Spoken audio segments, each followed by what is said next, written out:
Hey there, kids. It's Mr. Ta here, and I want to talk to you today about using our strategies when we read.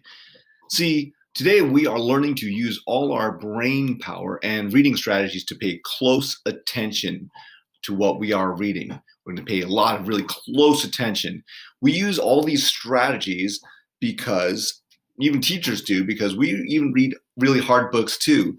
For example, here's one of my favorite books of all time. It's called The Lord of the Rings by J.R.R. Tolkien. Technically, it's three books that they sort of put together into one big book. But I read this when I was about 12 or 13, but I've read it a few times since then, and it's still a pretty hard book, even for me as an adult. There's so much fantasy language and really weird sounding names and places, and there's so many characters and things to keep track of, and everyone is doing something, and there's all these stories sort of intertwine. Anyway, it can get very, very confusing, even for Mr. Ta here. So, do you have suggestions about how I can read really challenging books like this?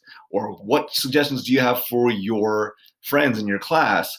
How can they read really, really challenging books? Take a second to turn and talk. If you want to, your teacher can pause and you can just sort of call out some strategies that you know to read really challenging books. Okay, so here are a few a few strategies that we've come up with that we think kind of sum up what it means to read intensely and have strategies to really read difficult books, challenging books. So we're talking about this sort of intensity where you're really putting a lot of focus into your reading. First, not only are you finding a book that you want to read, but you have to read as if you are in the book, that you're part of the book, like you're one of the characters watching. You stop and you figure out some confusing parts. Sometimes it's good to take note of important things that we might want to talk about later, or that might come back later. We do the work that the book is requesting. What I mean by that is that the author of any story, any storyteller, wants you to understand it, and they are going to put in certain clues and things like that, and words. Every phrase, every sentence is designed to make us, the readers, understand what's happening in the story. So if there's details in the book, the author is trying to give you some work to do so that you understand the book better. It's also good to find the flow of the book, as in how it works and how the pacing that it's going to take.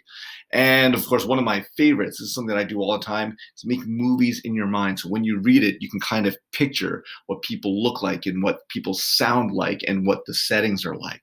All great, really good strategies that we're going to use and develop to read books intensely.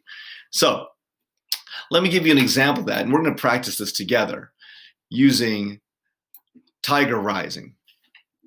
So this is from chapter 1, and I'm going to read it to you, and I've highlighted a few places where I just want you to stop and think. It was early in the morning, and it looked like it might rain. It had been raining every day for almost 2 weeks. The sky was gray, and the air was sick and still. Fog was hugging the ground. Okay, stop there. I want you to close your eyes. Imagine what this place was like. Sort of should imagine the wetness and this fog that's on the ground, this sort of humid, damp place. The fact is that Kate DiCamillo uses this word like sick and still, so I can sort of imagine the sort of muggy, kind of gross feeling about being there in Florida. It's not a pretty day. Let's move on.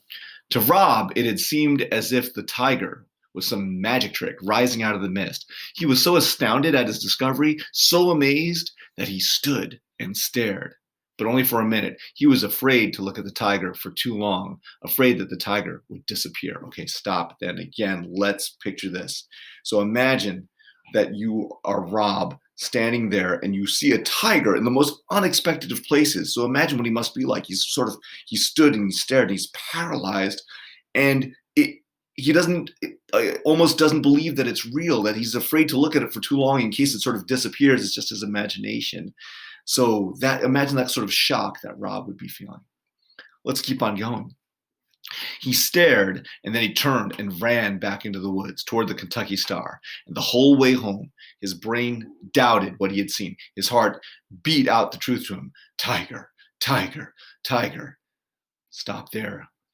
Kate DiCamillo is making us kind of hear that word tiger, tiger, tiger. Imagine you are Rob running through the woods with, your breath just sort of coming in and out of your lungs and your heart beating really fast, and all you can think of is tiger, tiger, tiger. So Kate DiCamillo is trying to make us see everything about this situation.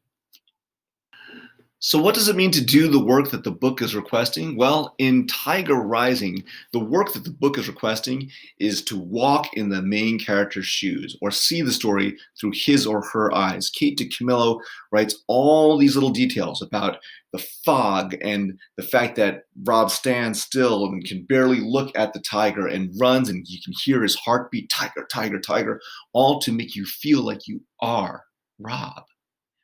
Isn't that great?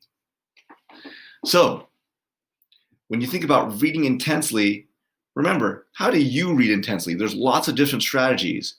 Try to think of 2 strategies that you can use to help you understand some difficult text. I'm going to put them back up here for you. What are the strategies that you could use when you're reading your next challenging book? Think about that for your independent reading. Until next time, I'm Mr. Ta.